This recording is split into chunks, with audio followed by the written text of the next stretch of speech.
Red rice అండి, రాత్రి నానబెట్టాను. ఇవి శుభ్రంగా కడిగి పారబోయాలి. ఒకసారి చాలండి, ఎక్కువ సార్లు కడగొద్దు. ఎక్కువ సార్లు కడిగితే విటమిన్లు పోతాయి.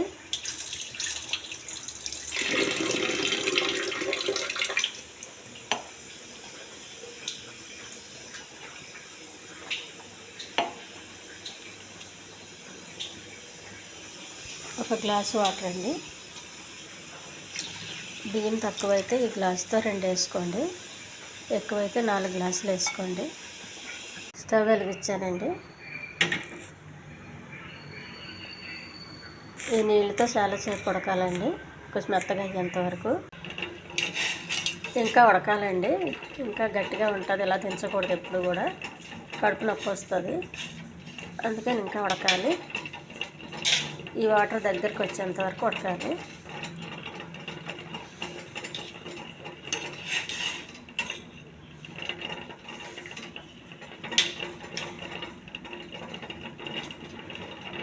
ఈ దగ్గరకు వచ్చినాక సిమ్లో పెట్టుకోవాలండి.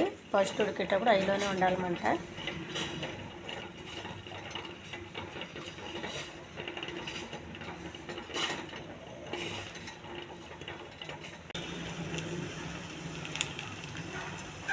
రెడ్ రైస్ రెడీ అయిందండి. కొద్దిగా వాటర్ ఉన్నది.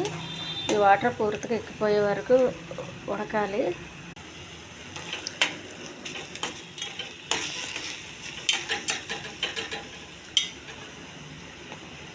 ఈ అన్నం ఉడికిందండి పూర్తిగా. ఇలాగ మనకి వైట్గా అనిపిస్తుంది చూడండి, మధ్యలో రెండుగా విడి, ఇలా రెండుగా విడిస్తే అన్నం కరెక్ట్గా ఉడికినట్టు. తినడానికి బాగుంటుందండి, మెత్తగా ఉంటుంది, మరి అంత గట్టిగా ఉండదు.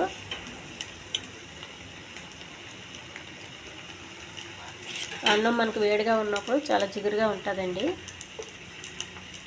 వేడి చేసి కొలిది జిగురు వస్తూనే ఉంటుంది. అందుకని కరెక్ట్గా ఉడికిన తర్వాత కొద్దిగా వాటర్ ఉండగానే స్టవ్ ఆపేయండి.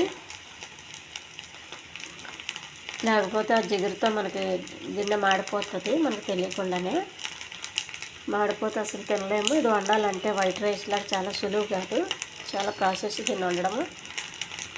అందుకని చాలా తొందరగా దగ్గరుండి చూసుకోండి.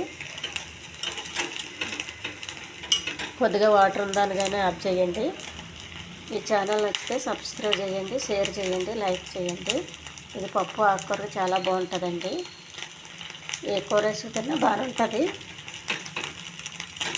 అంటే పప్పు ఆకుకూరకైతే ఇంకా కొంచెం టేస్ట్గా ఉంటుంది. స్టవ్ ఆఫ్ చేసేయండి దగ్గరికి వచ్చేటప్పుడు. కొద్దిగా వాటర్ ఉందనగానే ఆపేయాలి స్టవ్.